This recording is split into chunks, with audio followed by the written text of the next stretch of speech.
if I really had done the work, or if I was really in tune, or if I was really spiritual, if I was really evolved, I wouldn't be going through something this hard. So there must be something wrong with me that I'm experiencing this. And I have found the exact opposite to be true. It's exactly like what you're saying. It's like you are strong enough to handle this, and you would not be this strong if you hadn't done the work, if you hadn't, evolved the way that you've evolved, if you weren't who you are. Welcome to the Embrace and Expand podcast, where we talk about everything from spirituality, self-development, relationships, mindfulness, wellness, and everything that will help you embrace all that you are so you can expand into the best version of yourself. All right, welcome back to another episode of the Embrace and Expand podcast. So our guest today is someone I have wanted to get on the podcast for some time after reading her book, Mirrors in the Earth.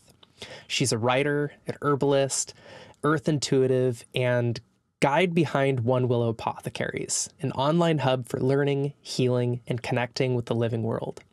And after navigating her own healing journey, overcoming years of chronic pain and illness, through coming back to nature and all her medicine, she has since helped to educate over 20,000 students from all over the globe to do the same. As a highly sensitive person and empath, she is here to guide us back into co-creating with nature so we can access our natural gifts and help the world's healing. So with so much gratitude, I introduce you to Asia Suler. Asia, welcome to the Embrace and Expand podcast. Oh, Adam, thank you so much for having me here. It's an honor to be with you.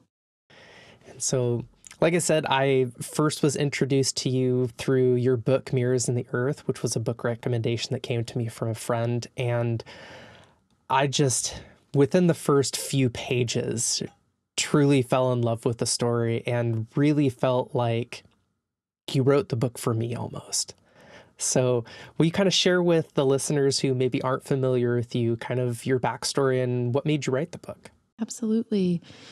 So I came to the world of herbalism, alternative healing, nature connection through the gateway, really, of dealing with chronic pain earlier in my life. So when I was in college in my teens, I was diagnosed with a chronic pain condition called vulvodynia, which in the Western medical model doesn't really have many treatment options. And so, at the time, basically, I was told that my only option would be surgery to remove nerve endings from my body. And, I was fortunate to be in school in a place where there was an arboretum and a farm and natural spaces to go. And I often say that the world inside my body got so uncomfortable that it pushed me outside. And it was where I went for solace, where I went for hope. And I just started speaking to the trees and the creek and the creatures and saying all the things that I just didn't feel like I had anybody else to say it to.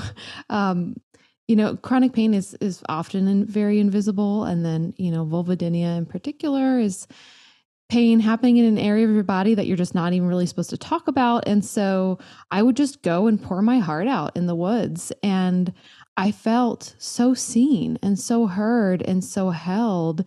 And for me, this was really like my opening. And I think a lot of people have this experience that there's something really hard that they're moving through, whether it's, mental, emotional, physical. They all intertwine, and there's a painful experience, an experience where you feel like everything's breaking down.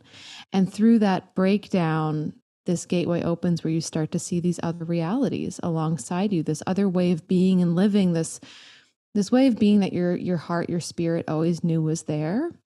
And, it's like Rumi says that our wound is the place where the light enters us. And that was very much my experience. And so I started noticing that I would speak to nature and I would feel and hear a response. And, all my life I had struggled with feelings of not belonging and, being on the outside of things. And suddenly I was on the inside. Suddenly I was accepted. Suddenly I belonged just for who I was. I didn't have to be or do anything different.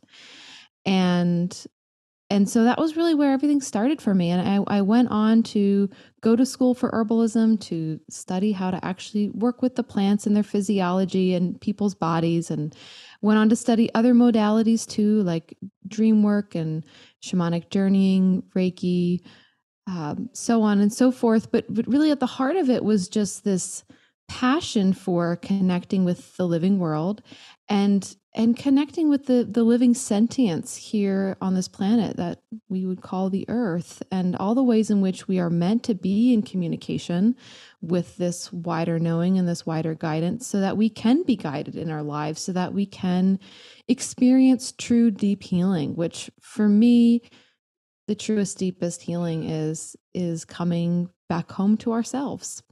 When we come back and embrace ourselves and who we are and all of our uniqueness, the unique niches we're meant to fill here on earth, we understand the gifts that we bring just by naturally being ourselves. And no matter what happens on the exterior, like that interior homecoming is the healing that I think we all deeply crave. And for me, in my experience, I was able to heal from this chronic pain condition. I then contracted Lyme disease twice and healed from that as well. And that I was lucky that that was a part of my journey. But from my perspective, these instances were invitations to step deeper into myself and to understand who that is and to accept who that is, because that's also been a lifelong journey for me. And that's so much of what I wrote about in the book. What I realized really through my journey was that at the heart of all these communications I've been having with the living world and my desire to work with the medicine of the living world, at the heart of that was this journey I had been on of learning self-acceptance. And that not only was this a journey that was important for me, but that the earth was actually guiding this journey because it's important for this planet. That as human beings and on an individual level, our journeys of learning self-compassion is why we're here, and is how we access the gifts that we're meant to bring in this really pivotal turning point on the planet. Really, one of the things that I just so felt in my heart reading your book is how much you were open to receiving those messages. And I think that's a big lesson that many of us could really work on, is being open to receiving those reflections that, just like the title of your book, Mirrors in the Earth. It's the reflections that the earth is trying to say, like, hey, look at this, look here. There's something for you.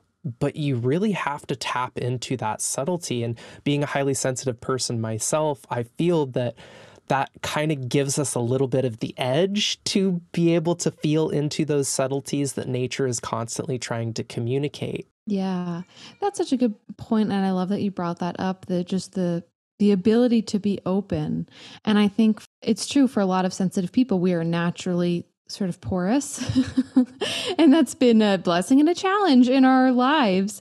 And there's so much around self-worth that goes into the openness, right? And I think that's one of the things that having a crisis does, is it can break down those walls that we've erected, these walls that come from this place of like, well, am I even worthy to receive these messages?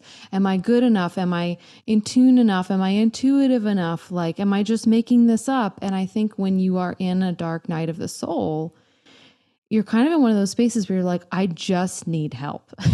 And even my own stuff can't get in the way right now, because it's like that, it's that desperate, And so I think sometimes it's a helpful reframe for me, because, life is a spiral. I still have hard times in my life, to remember that these hard moments, these dark nights of the soul, that they are breaking down the barriers that we've erected in our own thinking around what's possible, what we deserve, what kind of help is there for us.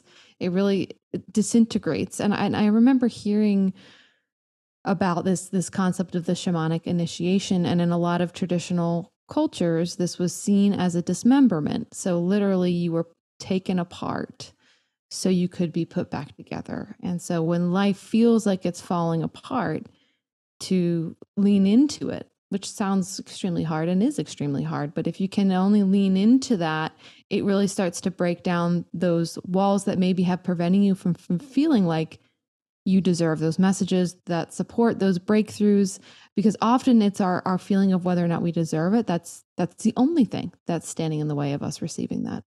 Yeah. I love how just eloquent you are with words and how you put things in such a beautiful perspective, yet it is still so easy to understand and so easy to absorb the message that's really being portrayed, no matter how complex or simple it is. And your book really was just such a joy to read because it's very chronological in just the challenges that you went through in your life, but you reflect back on your childhood a lot. And I've been doing personally a lot of inner child work with myself and my clients, and I feel that right now in the collective consciousness, it's almost like that's what the earth is calling us all to do, is come back to that childlike essence, because that's when we tap back into the magic of the world. So much so. I just became a mom last year. And so I've been getting this front seat journey back into my own childhood through her eyes, through her experience, through also just the connection of our family, experiencing my parents become grandparents, and just, all the things that brings up for you to process in your own life. And I think that is so much the case. And in my book, I talk about this idea of the earth as our parent mirror. And, I grew up with two parents who are both psychologists. So I was exposed to a lot of psychological concepts from a young age. And one of those that I was aware of was this concept of mirroring. And, in an ideal environment, our caretakers would be able to mirror back to us, what we're feeling and what we're moving through, as well as, our talents, our skills, our emotions. Most of us didn't get that kind of mirroring, and it's not necessarily our caretakers' fault. It's often their upbringing, the cultures that we live in, and yet, what I talk about in the book is this idea that the earth is this parent mirror that never forsakes us. That we were meant to grow up looking into that mirror too. As humans, we are meant to constantly be looking in that mirror. We are of nature. And nature is our lifelong caregiver on a very physical, tangible level. And so no matter whether we got the kind of caretaking or healthy reflection that we needed when we were younger, we still have that ability to connect to this caretaker who is always there and is always mirroring back to us our goodness, and to have that support on this journey of doing this deep work to reconnect to the brilliance really of our inner child, of our childlike selves, and all that they know and can embody. And I think it wasn't really until becoming a mom that I really could feel and understand that concept of, I was like, oh, Mother Earth, I get it now, or like, we are like the children of the earth, or, even people use the term, children of God, which I didn't grow up in a Christian household or religious background in that way.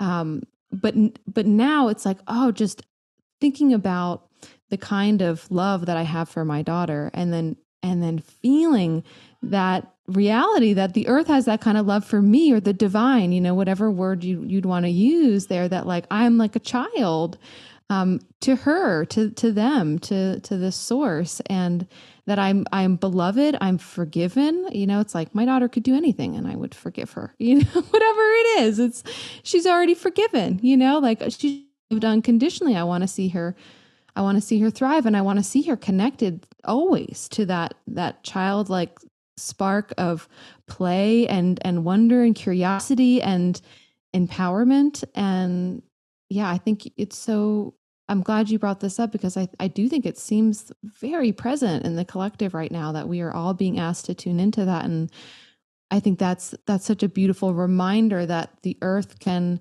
can help play that role of supporting us on that journey. As you've been reflecting that back to me, it makes me think of the section in your book where you talk about kind of one of the more challenging stages in your life, and you go for a walk in the woods in the wintertime, and at how you let it all go. You let it all out into the woods, and it was as if those trees saw you, as if they recognized what it is that you were going through and were able to be there to hold space for you when I'm sure at that time it felt like nobody else could. How could anybody else understand? And yet the woods did. Yeah. Yeah. I mean, we are literally the younger siblings of creation. We are very, very new on the scene, human beings. And so, these other beings on this planet, they have a wisdom that is much wider and deeper than ours. And, at the beginning of the book, I have a little, paragraph just to start out the book. And it talks about there being a stream of benevolence, a spring of benevolence at the center of existence. And that is what everything is made of and fed from. And you can feel that when you go to the woods and you open your heart and you pour forth whatever is within you, you can feel that there's actually this great source of benevolence that just receives you. And, what a wonder to remember that that's there. Yeah. Yeah, I'm in the woods in middle of Virginia, so not too terribly far from where you are. And here we're surrounded by nothing but oak and beech trees. And there's one tree that was cut down, I'm sure, some time ago, and all that's left is the stump of it, but that's cut flush to the ground. And that has become one of my favorite places to go and meditate, because it is just almost the same circumference of my knees when I'm in lotus position. And so I almost feel like I'm embodying that tree. And days where I'm not feeling the greatest, it's like that tree just takes all of that energy from my tailbone and pulls it right down into the roots. And it's like, I've got you. Just let me take this and transmute it. And it's just such a beautiful presence to be amongst trees. Like I've always felt the most at home being amongst trees and mountains and just being in nature, much more so than being in a city. I grew up in a small country town, so I'm sure that had some part to play in it. But I think that is another thing, to be able to have that awareness that nature is here to hold us. Nature is here to help us heal, if we allow that connection to be reignited and recognize that we are not separate. We are more interconnected than we could possibly wrap our brains around. And I'm sure if we could visibly see all of those connections and how deep they run, it would just blow our minds. Yes, I agree. And it's almost like we get it a bit titrated, we get it like bit by bit, so we can actually like handle and believe that it's real. But yeah, life for me is just this constantly unfolding surprise of just how deep things really go and how much magic is actually real. Yeah. And really seeing the magic in the mundane of just the simple things. I mean, a caterpillar turning itself into a butterfly, if that's not magic, I don't know what is. Yes, absolutely. And, I think it's such a good reminder too of, if we cut open that chrysalis in the midst of the caterpillar becoming a butterfly, we're not going to find like a half caterpillar, half butterfly. We're going to find total mush. And so I think it's like so important for us to remember that too, in our own journeys of becoming. There is such deep magic behind that process. And yet when we're in the midst of it, it can feel like we're just soup. Yeah, and the remembrance that in order to become something new, we sometimes have to completely fall apart. Yeah.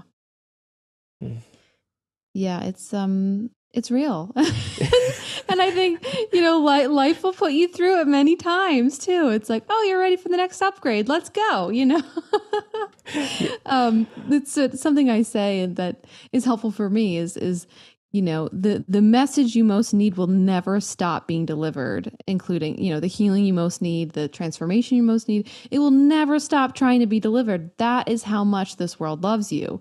And sometimes it can feel a little bit like, can we take a break from the transformation for a little bit? But it's a good reminder that that's actually a sign of how loved you are, that, this world will never give up on you. It will just keep sending those messages until they're received. Yeah. Yeah. It's something I like to remind my clients when they're going through big challenges. And it's always the reminder of that if the world didn't know you were strong enough to go through this, it wouldn't give it to you. So look at it as a blessing instead of a challenge, because it's an opportunity to actually upgrade yourself. It's an opportunity to show yourself that you have that strength inside of you. Even though in the moment, it of course doesn't feel comfortable. It doesn't feel like it could, how could this possibly be a blessing? But always when we get to that other side of it, it's most of the time we can recognize really the lesson that was needed to learn.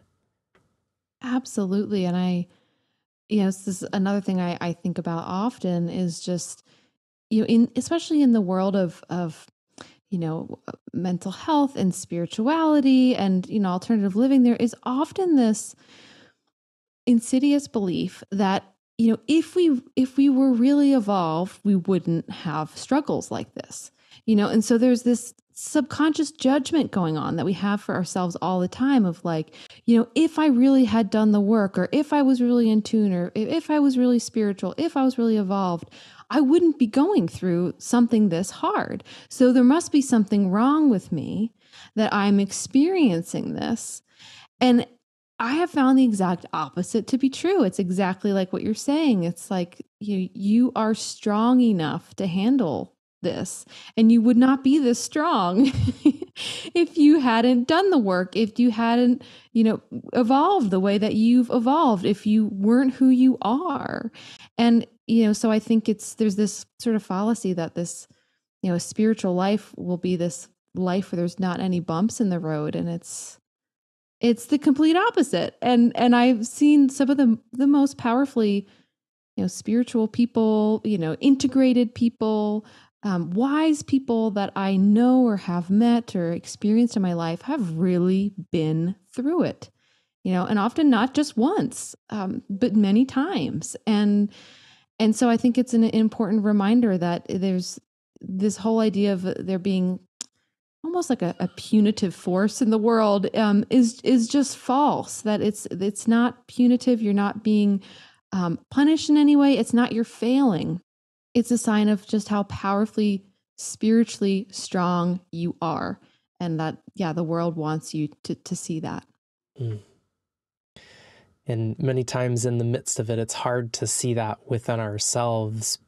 But sometimes it just takes scratching the surface just a little bit further. And that makes me think of, when you had the mica present itself to you, of being that reflection to see that shiny piece within the earth, and then be able to see that shiny piece within yourself. Yeah. And the introduction to the book, I talk about this moment where I picked up this piece of mica from the ground here, where we're very mica rich here in Western North Carolina, in the mountains here. And there was an old mica mine here. And I was there with a group of rock hounders who were looking for a bunch of other stones, but I just couldn't get over this mica. And I picked up this piece of mica and had a really like, revelatory moment, sort of like a center post moment in my life, where I saw I describe it like a burr that had been like stuck in my fur for so long that I didn't even realize it was there. And that was this belief system that I had that I was not good. Somewhere inside of me, I believed I was not good, and I didn't see it until that moment. And yet it was at the center of a lot of my struggles in life. And I had already been through, many iterations of healing by this point, including healing from this chronic pain that I had experienced.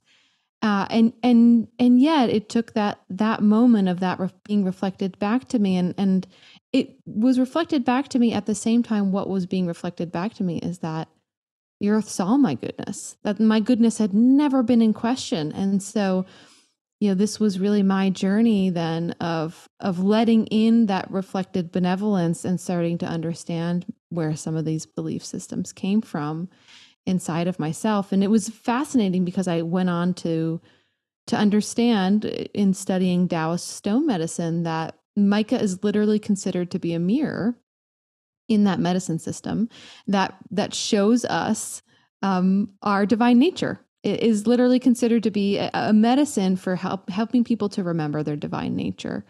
And so it was incredible to have that moment and then have it confirmed in that way.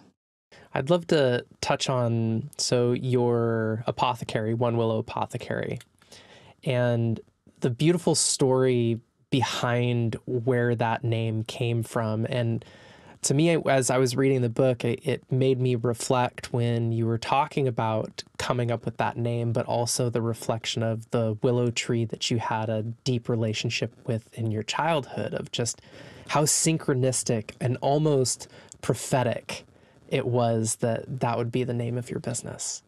Yeah, I really struggled with figuring out a name at first. And I've guided a lot of people now in the creations of their business, and I've seen this to be like a theme. Especially when you're really creating something that you feel like is of your soul, you're like, oh, I want to give this a good name. I want to give this a name that really does it justice. And then all of a sudden, kind of just the name just like floated in as if it were a seed on the breeze. And it was One Willow Apothecaries. And, when I was born, there was a willow tree planted for me in our backyard.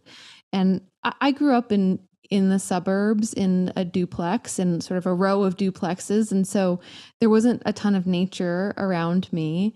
But we had this little postage stamp of a backyard that once upon a time was basically a swamp, a floodplain.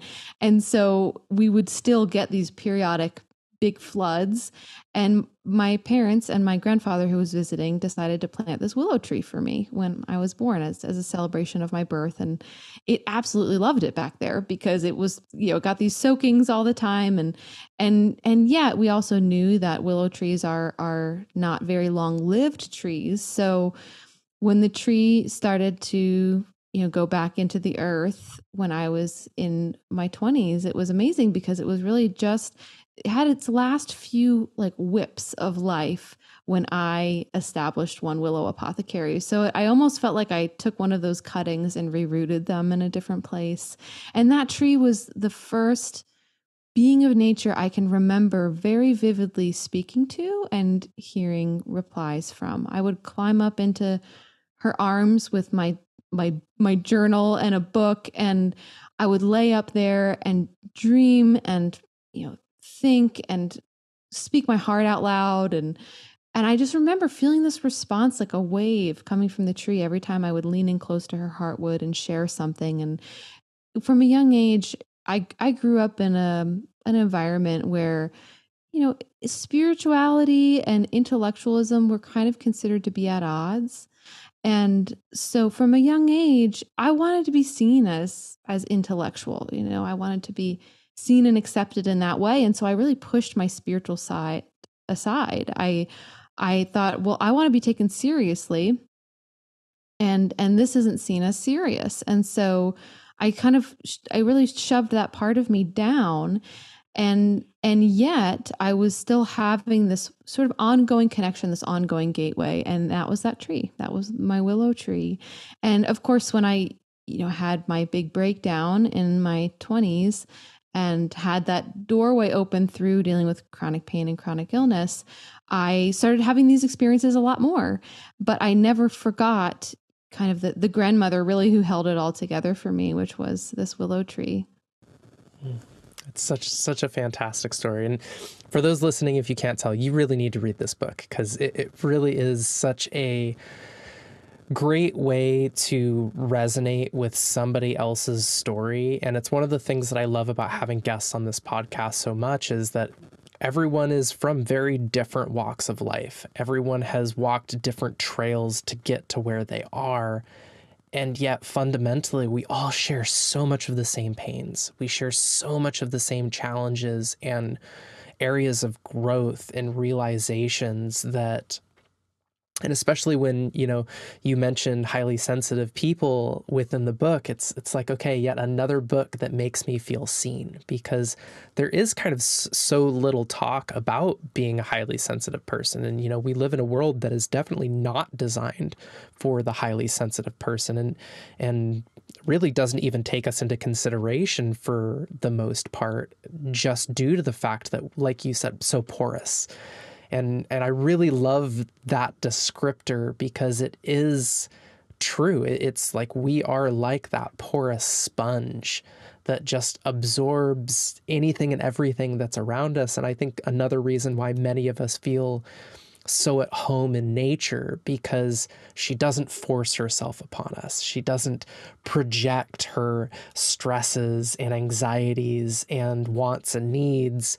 And many of the time unknowingly, I know many of the people in my life that I've absorbed their stuff, it was completely unconsciously. Like they don't mean for it to happen. And I definitely in my earlier years didn't mean to absorb it, but here we are. That's just kind of what happens until you learn the tools necessary to help you not do that quite as much.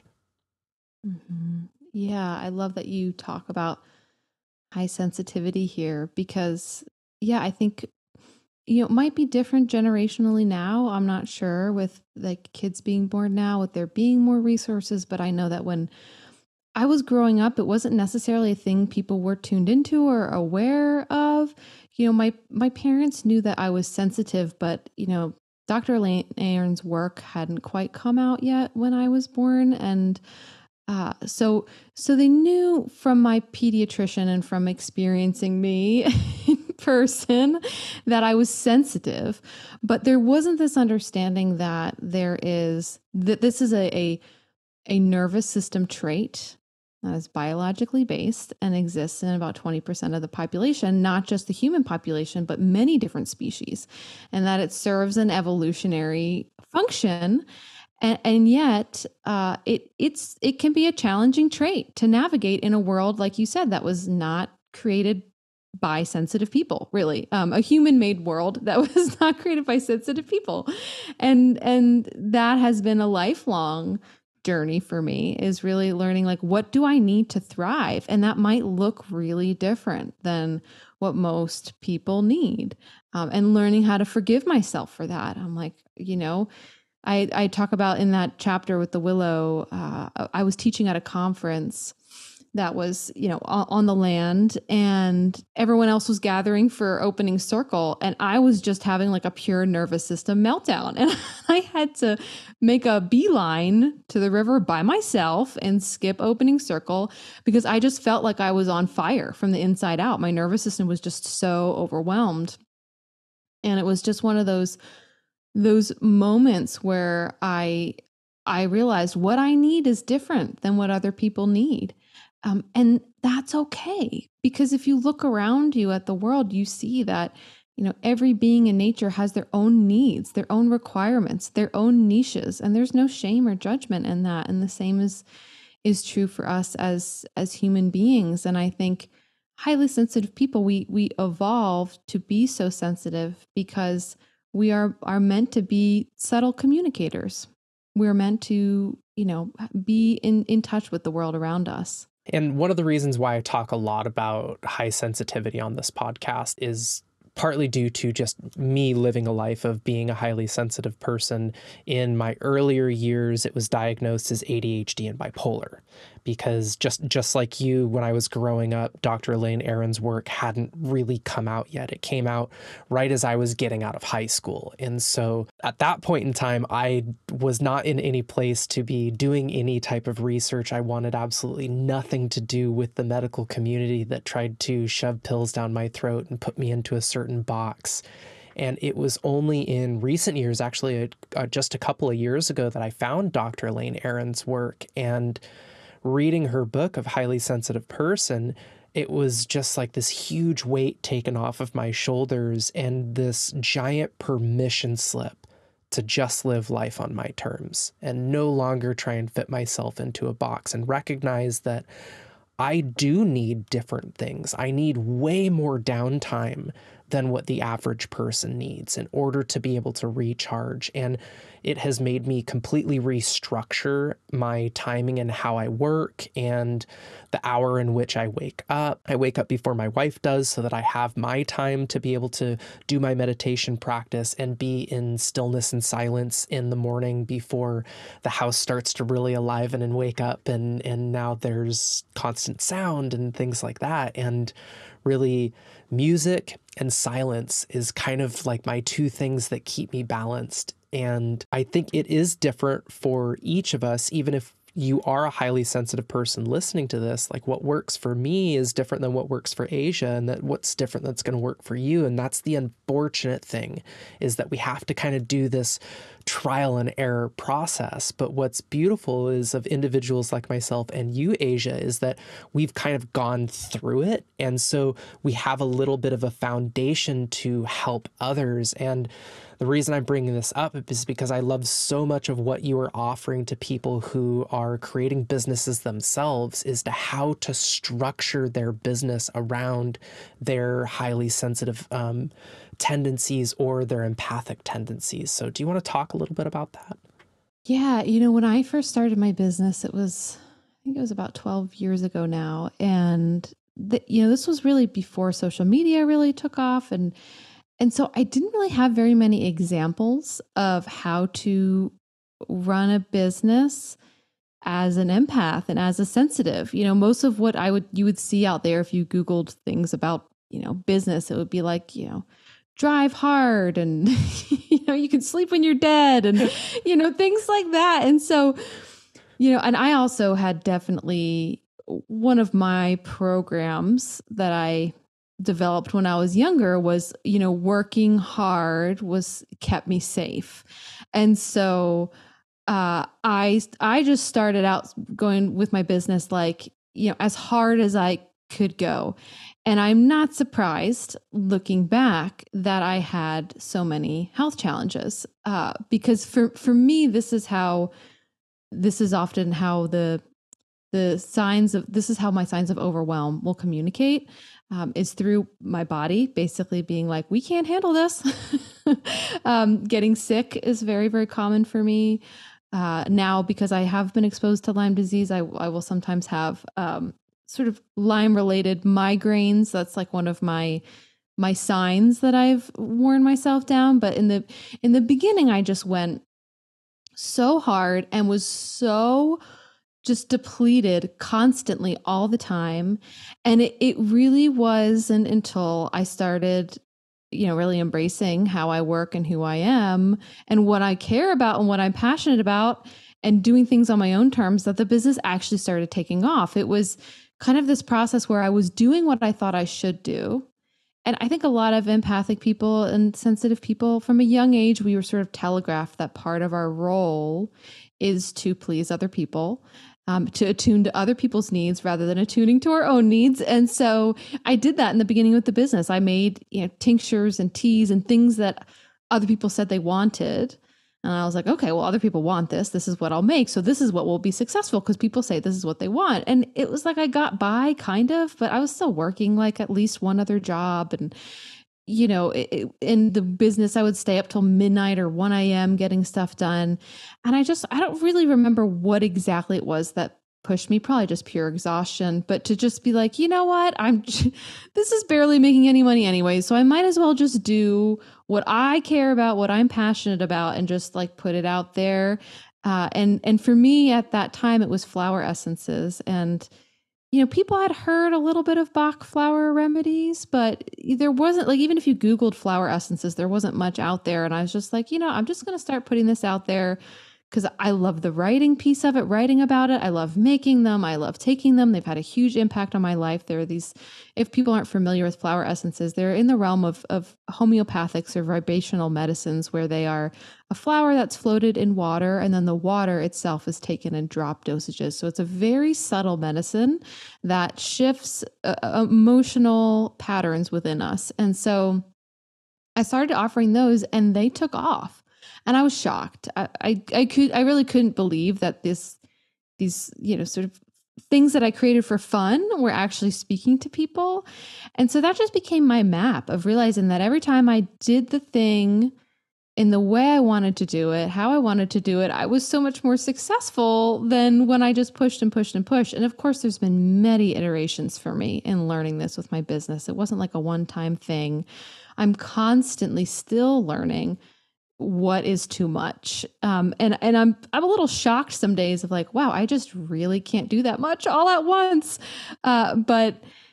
But I notice that when I give myself that downtime and when I say no, when I need to say no, which is really the hard part, is the saying no part. The saying yes part's the easy part.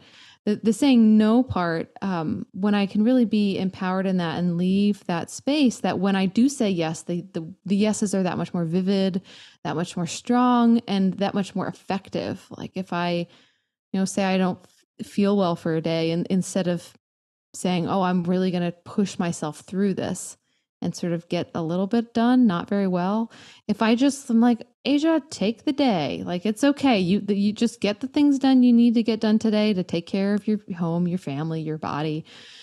Then the next day I'll be able to come back and be like, oh, now actually I have energy for that. And it just flows instead of, fighting against that flow. And I think for highly sensitive people, it's such a learning journey of how to work with our own energy blueprints and the way that we are meant to grow and flow. And yeah, I've guided a lot of entrepreneurs now through the creation of their businesses. I used to do one-on-one consultations, which just started basically because people were like, can I ask you questions? And I was like, okay, sure. And I realized that I was actually really passionate about talking about business, which I never thought I would be. Never. Because like I said, growing up, it was like, business was like for, I don't know, people on Wall Street. I just didn't understand that was like something that, sensitive, empathic people would thrive doing. And so now I have a program where I guide other empaths and highly sensitive people to, create businesses that are in alignment with their sensitivity, that actually feed them rather than drain them. Because I think we have so many gifts that we are meant to give to this world as sensitive people, so many gifts. And yet a lot of the structures that we're handed of how to give those gifts don't work for us. They're too overwhelming. It just doesn't align with our system. So really, doing that work, like you said, of realizing like what works for me, it is sort of the task of a lifetime. And it's incredible then what I have seen people do and accomplish and create when they just let themselves be who they are and attune to how their energy needs to work. Yeah, it really makes me, the other day I was looking back through my calendar back to like 2014 and 2015. I don't even remember why I was looking back that far in my calendar. And I was looking every single month of both of those years. That was when I was running my very first business, and I did home theater installation for a living and worked with very affluent individuals that just wanted the latest and greatest. And every single day of the week, I was working between 6 and 10-hour days. And looking back, it now clicked on why I went through so many bouts of depression, why I went through so many bouts of just getting horribly sick to where I had to be forced to take time off, and why I would basically just crash as soon as I got home, and really went to cannabis was my substance of choice to numb myself and not feel all of the constant overwhelm that I was in. Whereas now, I don't work nearly that much, and I find that I can actually get a lot more accomplished in a much shorter period of time because I give myself the downtime that's necessary. So when I am working, I can work to 110%. Because I know that, okay, then I can dial that back and I can just relax. I can go take a walk out in nature. And that's typically what I do on days like today, where I have multiple different calls kind of back to back. I take a moment, I go walk through the woods for a little bit, kind of let that energy just flow out of me. And then that allows me to come back and still be very present for the next person that I have to have a call with, or the next space that I have to hold. But you're right. It's been a journey to get to this point and really figure out what works best for me. And it still is a learning curve. I'm still learning of 4 phone calls in a day is about my maximum. I've done a couple 5 and 6 phone calls in a day, and I realized that I was just woke up the next day and blocked off my whole calendar because I needed to take that day to just allow my nervous system to recalibrate itself and soothe itself and kind of calm itself back down. And, practices like breath work I have found to be really powerful in being able to clear that stuff out of the nervous system and then calm it back down depending upon the different breath patterns. So what are the tools that you've found that have worked for you to really kind of keep yourself within alignment? Walking in nature is a big, big, big one for me. And it doesn't even have to be that long. I take a half an hour walk every day. But there's sort of there are some conditions around it. So I pretty much have to be alone. It doesn't work for me if I'm not alone. And, it was different when my daughter was younger and I could strap her to me and walk, but now that she's starting to walk, it's like she wants to be on the ground. She wants to walk. She wants to explore. So at this point, I'm back to being like, okay, this has to be alone. I have to be alone. I prefer at this point to not listen to music, to just listen to the sounds of nature, to not have any other input. I normally will walk up to the ridge here and back down where I live. And so, yeah, it's just a half an hour walk, but it is a reset that works every single time for me. So I do it rain or shine, if it's pouring rain, if it's snowing, if it's windy, like I go, unless I'm like really, really sick. I notice that, even if I don't feel like that great, but I go for that walk, it just totally resets me. So yes, that's a big one for me. And the body movement also is really important for me. I think my body really thrives on movement and movement like without, rigidity or structure. So that really is really helpful for me, the walking piece. So that is huge for me.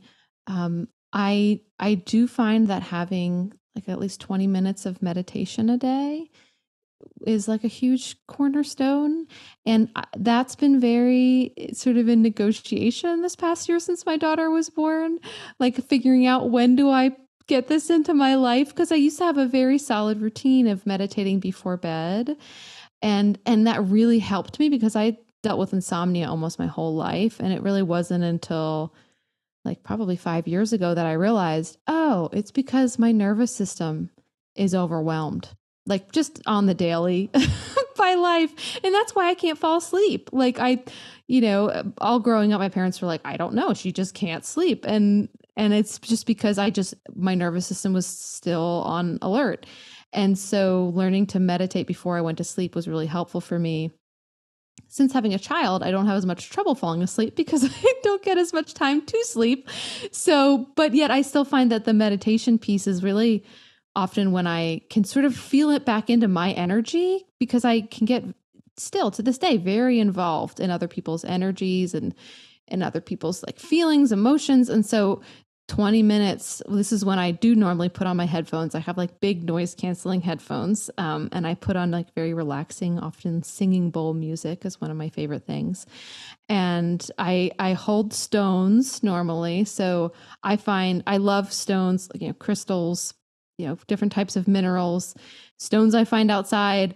Just, they feel so grounding to me. And in Taoism, stones are considered to be medicine that help us reach the deepest level of our energetic formation, which is called the yuan level of our being.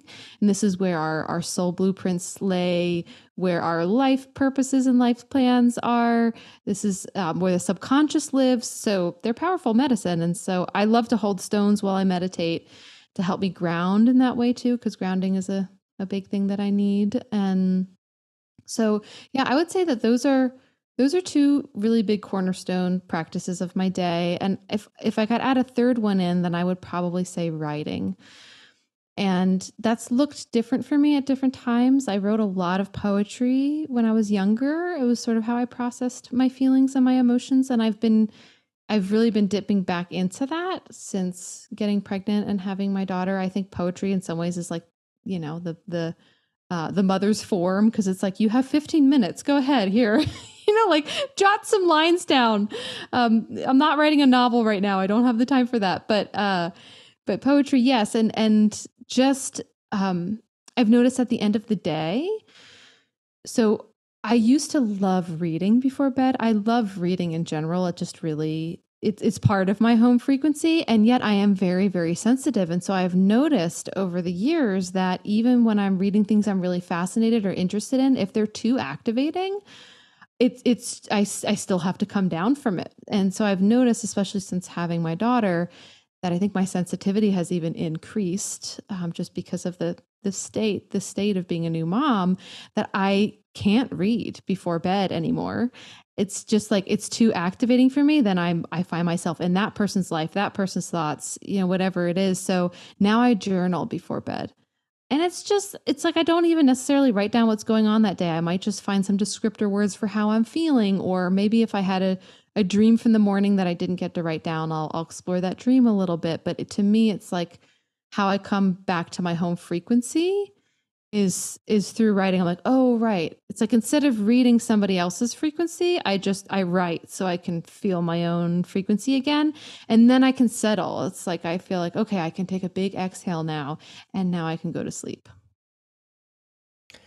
It's interesting that you and I have very, very similar steps throughout our day of, like I said earlier, I take a walk throughout nature. I meditate every morning for roughly about 20 minutes. Sometimes it's a little less, sometimes it's a little more. It just kind of depends upon the day.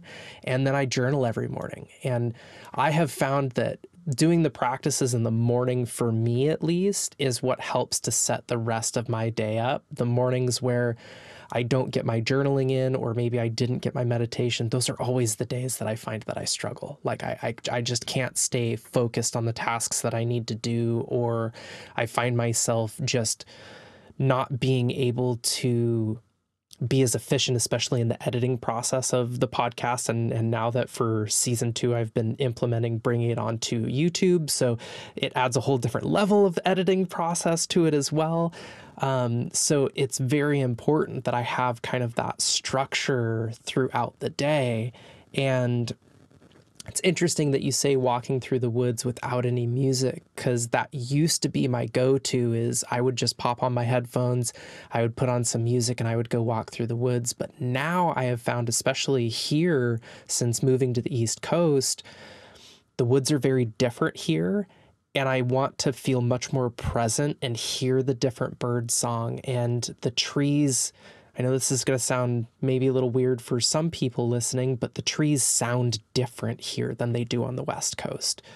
So that's something that I want to tune into. So I can't be listening to any music because I need to be fully present in order to hear those various different things and recognize the little flowers that are starting to pop up all over that I've never seen before. And it's really beautiful of living somewhere new, because you get all of these new experiences, but through those new experiences, it's almost like it's fine-tuning my being even more and making me be much more present in the moment. So, for those of you listening, if those practices sound like it's something that you could implement and you're a highly sensitive person, I would highly suggest that, but also play with it.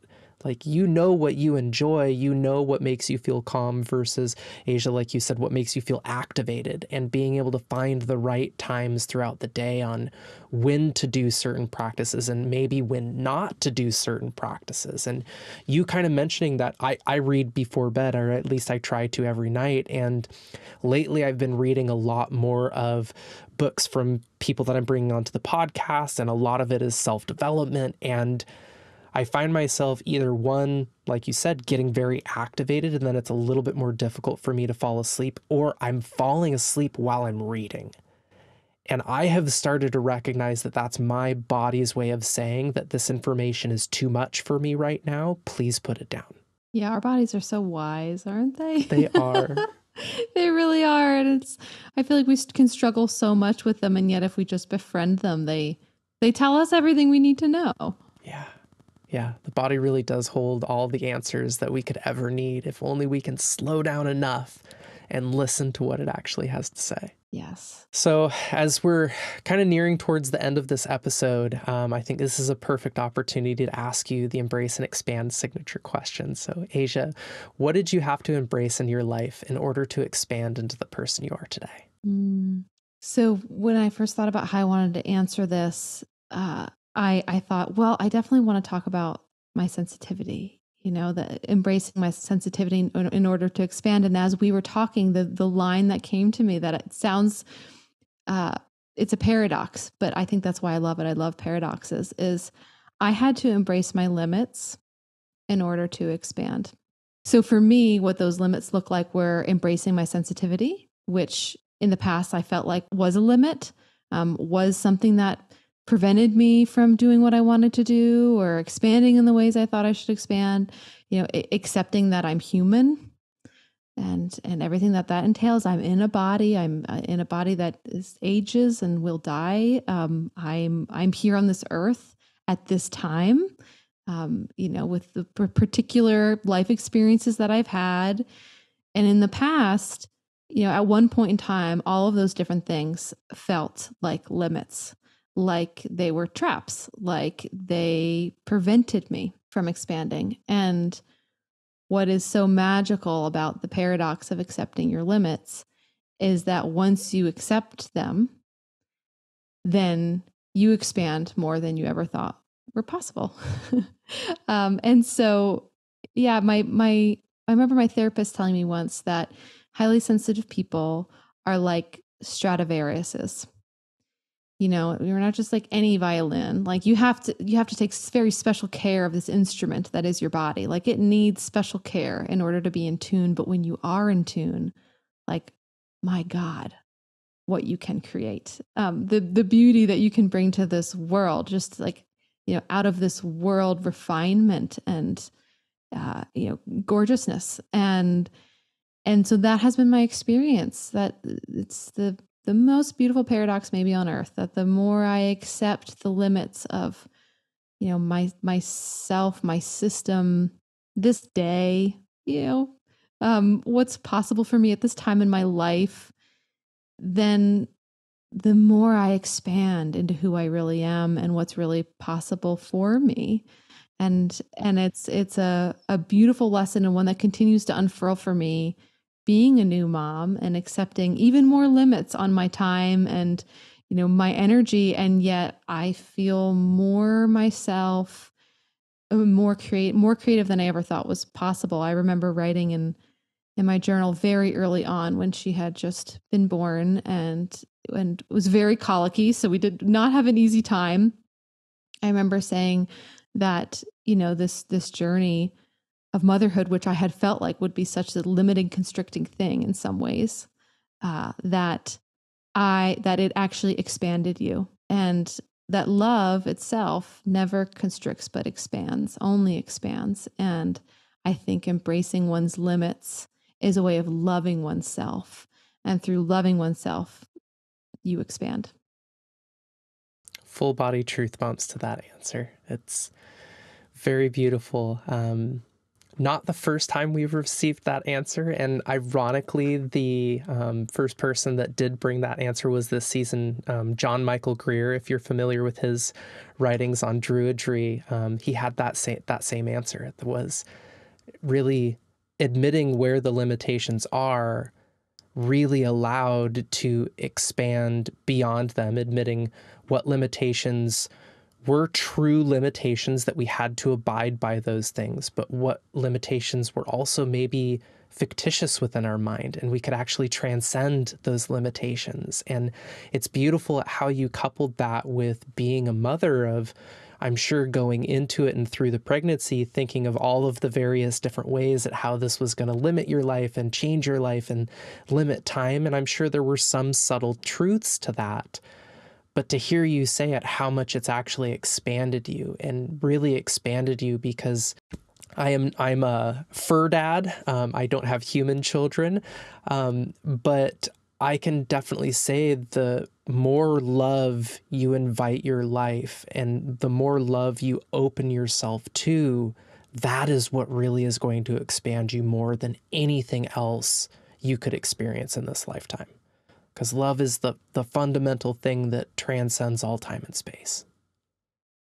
Absolutely. I love that answer has come up before on this podcast or will come up again probably, because it's an essential truth of life and one that I am always working on embracing.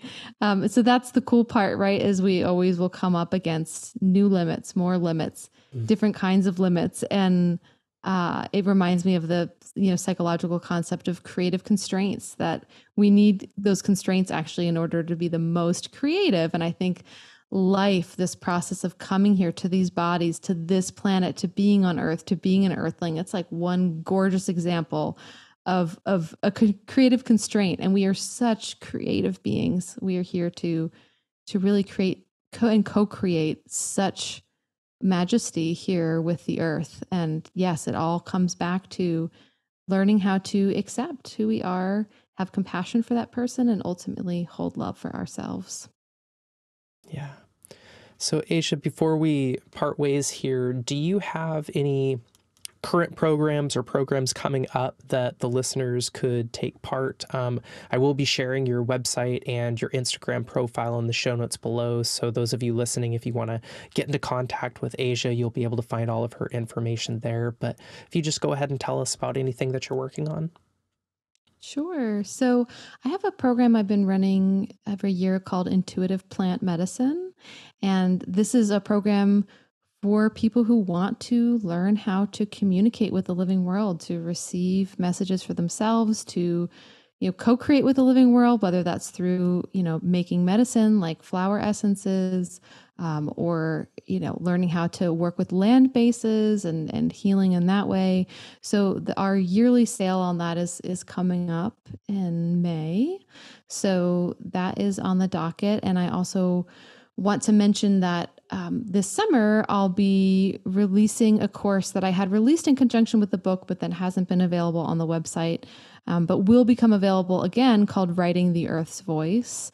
And it's a online writing workshop that's designed to help you tune into the voice of the earth and use writing as a tool to invite in transformation through this connection with the benevolence of nature. So if either of those two things are interesting to you, then those are both coming up.